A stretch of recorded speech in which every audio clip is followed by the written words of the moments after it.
Hello and welcome to another edition of the Plus One interview. And we got a returning guest. Our first one was so good, took us a little while to get it back. There we go. But we back at it, man. Stephen, what's going on, man? What's up, what's up? Appreciate it. Yes, sir. Happy to be back. Always nice to see the platform growing. Yes, sir. Yes, sir. You know, we trying out here. Well, before we get into all the other stuff, let's get into the Special Olympics. Yeah, let's cover it. You doing so much Best work part with of it, sports. right? Yeah, You're doing so yeah. much work with it. Bringing those kids to a lot of new experiences, right? Yeah. Just talk about everything that's been going on with you guys the past year or so.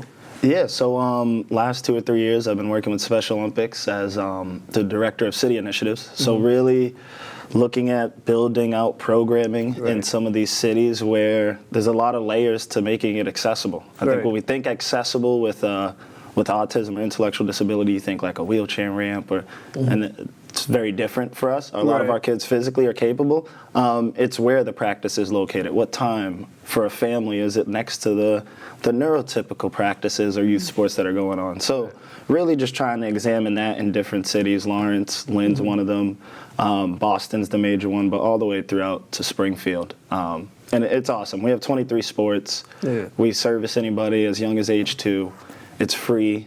It's unified. So we're talking mixing kids and adults who don't have disabilities with ones that do. And I think that is probably like the best part of unified sports. And we're seeing more schools adopt the unified sports, right? Exactly. We got over 400 schools across the state right now. And by adopting it, they're basically, you got varsity, JV, freshmen, and now they have a unified team. And what we've seen it do for sports within a school or just like within a school's culture is there's plenty of competitive sports, right? But I think we've gotten really away from the real use of sports within school, which was participation, social development, right? And character development. And what unified sports allows is somebody who's been playing baseball or playing soccer for 10 years in recreation programs gets to high school, they didn't pay for the private training, they didn't play on travel teams, so they may not make varsity, right? And JV may not be an option or a vital option or whatever for whatever reason. And Special Olympics Unified Sports has been like their home because they're able to continue to play and train and play in like a very verified manner, I would say. Like there's still jerseys, MIA recognizes that a sport, they have games, travel, all that stuff. And then obviously what it leaks into is like how that can impact one of our athletes who has autism or intellectual disability and develop them socially, help them create new friendships within the community. So the school stuff has been going well. We do need to get Lynn Public Schools on it a little bit more in an organized fashion because there's, I mean, when I tell you there's probably, I know there's hundreds of kids in Lynn, and I know a few hundred, but I know there's hundreds of more. And then there's also adults. There's a lot of young adults out there that need something to do, especially looking at these times. Yeah, and then what I also noticed throughout the basketball season, some of the schools I went to with the players or the student athletes that are involved in the unified sports, they're part of the other teams too. They're as much part of either it be the basketball team, the baseball team. Those players embrace those, and they have them on the team, on the bench, warm-up lines with them. Have them do something in capacity to the team sport and just the team bonding aspect as well. That's one of the biggest things that I always notice, and I always appreciate like all the schools and the teams that do that with those kids. No, I mean if a good coach, right, a great coach at the varsity level looks at it as a program. And when you adopt unified sports, it's a part of your program. Like you can use it as an asset to build that type of culture. And it's meaningful inclusion, right? So there's lots of times I think historically we've seen like, all right, we're going to give the one kid the ball at the senior night game and everybody's going to move and give him 30 chances. Whereas like these kids and even the varsity coach, they're like, wait, this kid's practicing twice a week. He's playing in a game. He's learning the rules. He's learning the structure of the game. Obviously, there's various levels, but then it does turn into, all right, well, now he's a part of the culture of varsity, and maybe he's warming up with JV, or he's able to record stats for varsity or announce or find some other role within the program. And again, it's not it's one of those things where I say it's almost selfish to be involved in Special Olympics because as a neurotypical person, because of how much we get out of it. Yeah. So it's like those athletes that are part of it, they're obviously having fun, they're developing, but what it does for the entire school, parents, other people who are coming and see it, it's like, all right, we're building something here that's bigger than competitive sports. And that's like the first aspect of building community is that inclusion aspect, getting everyone involved in. Exactly. I mean, and that's a winning culture. You look at like some of these bigger programs and you actually like dive into the structure of it. The administrators of these athletic departments are working hard on the back end to make sure the whole school feels included on this 12-man basketball roster, right? I mean, you got these lifelong fans of these different organizations and teams. They never played for the team. They never had a chance to play for the team. But somewhere along the line, they felt included in that. So yeah, I think it is one of like the things that sport can really play a role in. And if the administrator sees it as that, they'll probably start to look into unified sports for their school. Correct me if I'm wrong. Was there a tournament this year for the first time for unified sports recognized in Massachusetts? Was there one, or am I just? There was. No. We have tournaments. Like I said, we have 400 schools. So all across the state. I mean, I was at a Revere one. We have so many where it basically is, again, these teams have been practicing all season like a regular team. They've played a few one-off games. And then we host a jamboree that brings together 4 or 6 of them. So I think some of the Lynn schools that are in and out of it, they participate in Malden, but we do Revere. So I'm sure you've come across a few of the jamborees. We've also hosted our own last year at Lynn Tech. And that was the first ever community one. So that and you saw how many people showed out for that, which was awesome. Because I think it really also just sheds a good light on Lynn and how we can come together around sports with a little bit of forced hands and stuff. But once you see it, it's like, all right, this makes sense. And then, there's so much, when people talk about DEI, diversity, equity, and inclusion, this is one aspect that people completely disregard and don't even think about, that this is part of the diversity, equity, and inclusion. And someone who's working in it, just how, with so much drawback to DEI. I mean, what are you guys doing just to ensure that these student athletes just get the proper resources and support that they need, despite people trying to take their resources away? Yeah, I mean, this for us started, I want to say like 1985 is when we started to roll out unified sports. So like we've been working with schools throughout Massachusetts for 20 years on like, again, creating a real culture of like meaningful inclusion. So not the, hey, we're going to bring them out for senior night, not the, hey, we're going to have one pep rally. But there's people who work at schools who are like, no, I played on the unified team. So one, there's a real culture within a lot of these schools to make sure those things continue to exist and those athletes are supported in various ways and they can lean on our resources. I mean, we're a very, I would say, well-supported organization. So for us, the DEI stuff that's happening at the state and federal level, obviously it's of concern, but it's not affecting us at a programmatic level. And we're able to continue to provide resources to coaches and administrators to pass along. But honestly, we're so mission-driven that, again, when it's done right, it's ingrained into the culture of the community, the school, the business, whatever it is, and it's a team lift. So it ends up being, all right, we don't need to rely on one grant or one aspect of it to keep it going. But, I mean, it is, and I do a lot of work, right, outside of just sports for people with intellectual disability. I also do a lot of work with Black and brown families. I do a lot of work with single mothers and stuff. And what I've realized with, again, this group, the families of people with intellectual disability, is that it's layered, right? So you can have somebody who's autistic, who's also Black or brown, who also doesn't speak English. And like now they're navigating all these different things, and they may have found their resource for English second language classes, and they may have found their resource for minority scholarships or stuff, but when they get to school, do they have the supports to function as an adult with autism or as an adult with any other type of intellectual disability? And for us, this isn't a terminal illness. This isn't like some syndrome where they deteriorate. Like, they're going to be around for a very long time. They're going to be a part of our community, our society. And it's on us. It's a social obligation to make sure that everybody has a role that's meaningful. Right? That's how an economy moves forward. That's how a community moves forward. That's how greater things happen, honestly. So DEI it's a constant conversation for sure, but I think for us, we're on the better side of it. And for me, I take a lot of pride in knowing that I'm affecting families that are marginalized in a lot of different layers, I would say. Yeah, and you that you did the first. You guys did one last year, the games last year at Lynn Tech, right? Is there works on another one for this year? Yeah. So we're trying to do something different all the time because I don't believe in rebuilding anything that's already built. So basketball it's big in Lynn. It's big everywhere, right? But I want to continue to use these other sports that we have to bring in new people and find the beauty of other things that those things can teach us. So we'll definitely do another basketball tournament, but I'm hoping to do like a pickleball tournament. I mean, we have a golf course. A lot of cities don't have golf course. We have a golf course. Right. We have golf teams. So there's a lot of opportunity, but we're definitely going to continue to show face and activate in Lynn on the community side of things so that people understand that, I mean, sports should be free and they should be inclusive. Yeah. Is kind of how I see it. Yeah, definitely. Switching gears a little bit, the state of high school basketball, right? Yeah. You was a high school basketball player. You know, St. Mark's. No, I was at Gov's Academy. Governor's Academy, right? So you did the prep school route all 4 years. Yep, I went boarding school all 4 years. But again, over the last 10 years, I've worked with a few of the Lynn Public high school players.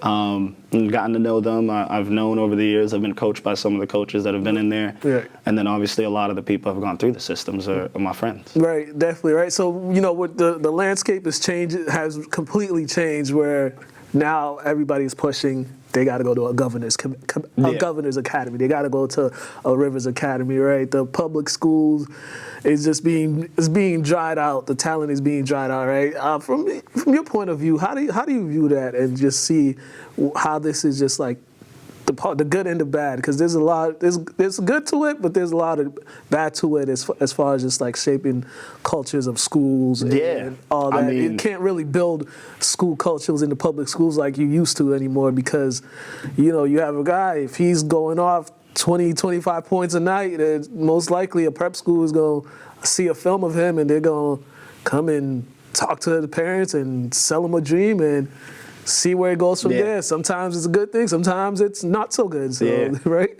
And no, it is. It's interesting because I mean, I'm 10 plus years out of high school at this point. Right. And when I went to private school, which was 14, 15 years ago, there had been people before me who went to private school instead of public school. And to be honest, obviously I went there with the intention to play a higher level of basketball, but it was a lot of academic, driven and a lot of opportunity driven. So this is a tough one because I think parents, coaches, people do such a disservice to our teenagers and our young athletes by making where they land by high school the goal. I'm a big believer in if you put in the work and you're creating and nurturing an athlete in the right way, right? Beginning at age 3, 4, 5, or if they are interested in sports, whatever that is, they'll end up where they should and they'll play on teams and be able to show off their talent in the way they should, whether that's public or private. Right. Now, again, if you're financially blessed, you may be able to just pay for your child to go. If you know how to gather resources, you know that there's a few grants and scholarships out there to send them. So there's a lot of different ways to fall into the private school thing. I think at the end of the day, if you look at it as a public high school coach or as an administrator, to your point, you can't rely on hometown talent. That's not a sustainable strategy anymore. Right. What you need to do is create a culture and a system that, again, works most of the time. Maybe not all the time, but most of the time, right? I mean, Bob Knight, people have systems, and they're not undefeated. They're not perfect. Not every person who played for them is going to say, this was great, it worked for me, but the majority did. And again, through sports, those men, not all of them went to the NBA, NFL, MLB, but each one of them definitely learned a lesson through a system that was intentional. So I think as a public high school coach, you have to have a system or else to an extent, you're taking up space because you're playing into that whole narrative and circle of talent being let the private schools do that with their endowment, their money, let them sell pipe dreams to parents as public school educators and involved athletic coordinators. we play a different role. They play a different role. Mm-hmm. And that role is to create something that's a lot more stable for the community as far as what they can expect out of their experience, whether they go to tech. Like, it would be so nice to be like, tech is this type of coaching. Right. Whether or not this type of coaching, but this type of culture maybe. Right. St. Mary's, English. Yeah. And we can, as a community, lean into those, and kids will fall where they should. I mean, we don't have school of choice, but people figure it out, right? Right. So I think, yeah, there's a lot of the kids who are going to go to private school, they're going to play AAU, they get recruited. Right. Somebody will be like, yeah, come to private school. And I mean, I pray that they're able to actually make it through private school and then go to a college that is worth the private school experience. Right. Because that would be like shortcoming of them. But as far as what public school and coaches can do, create a program, create a culture that works for most of the kids in your community. And if you want a trophy, stop worrying about the trophy. Right. And also, I think also if they build those good habits. You get those good habits, build those good habits in the public schools, you know, as far as that's like making sure you stay on top of your grades to be eligible, making sure you get the extracurricular work that you need to do, and make sure you do some type of community service, right? And then in that case, when you do all those things, and then if you are that talented, where your public school coach sees is like, listen, I've done everything I can for you. I'm gonna still be there for you, but you might have to go this route because your talent is gonna get you over here. You can't stay here. And I mean, very few coaches, very few are dealing with somebody who is of actual that high talent that they should be bending over to them. Like very, very, very, very few. Like very few, if any, if we're being honest, right? So if your role is to develop this young man or young woman as a leader, as a character, as somebody who's prepared for life, whether it be college, a job, professional sports, you have to be unwavering in those standards, your academic standards, your character standards, your how you show up standards, and everybody has to receive the same discipline, consequence, accountability, and love. I mean, I think lots of times coaches battle with this, the behavior of children or generations, or they're not responding and everything. It's like, one, they're children, their brains aren't developed. Right. And if you're dealing with high schoolers, the only thing that is the most developed is their emotions. So they're just going to be emotional with you. But two, I mean, if you're an adult dealing with children, everything that comes out of that kid's mouth is either like an expression of love or like a request for love. Right. So now it's like, all right, I'm going to identify within my system, within my toolbox, which one I need to give him. Maybe it is being hard on him because he's dying for accountability. Or maybe she is going through some other stuff and she's like, I don't even want to play basketball. Like, I just like, and nobody's like allowing me not to play basketball. So I need you as a coach to make this fun and not competitive. So I think you build those things, you'll fall into these winning habits and seasons and errors, but if you plan to be a coach for decades, like I hope you don't plan on winning 30 championships in a row. Like that's not. That's like that's not where it's at. You're right, where it's at is like how many alumni are sitting in your stands. How many alumni are also coaching. Right. We have a coaching shortage.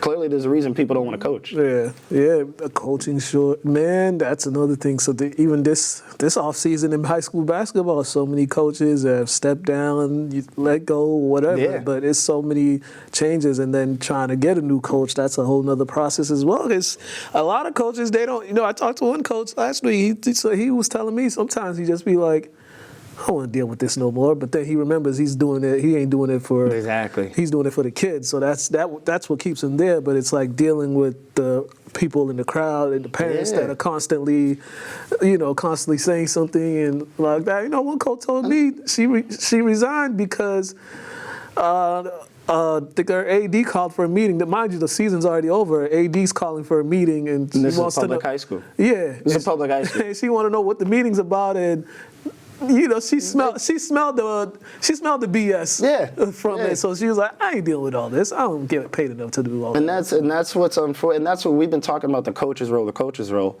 Everybody has a role in youth sport development. The parent's role is to be like ultra supportive. Not to critique. Go find a trainer. Go hire somebody else if you don't think your coach is getting it done. Have an adult conversation with them.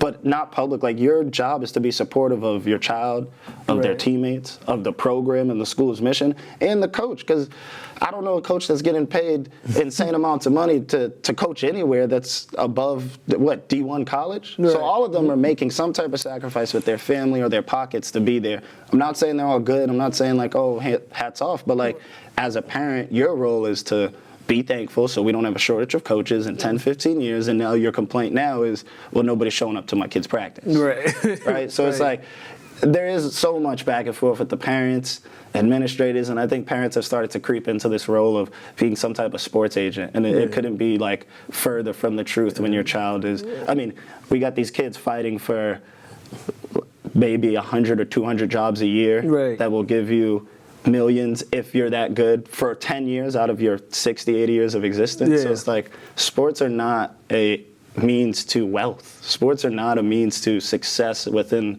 like, the monetary view of it. Like, sports are a means to character development, and what you can do with that is the sky's the limit. I mean, you can become anything you want if you know how to be accountable, determined, persevere. You know how to win, you know how to lose, you know, like, we know that as an adult. As you get older, you realize, all right, that's what mattered.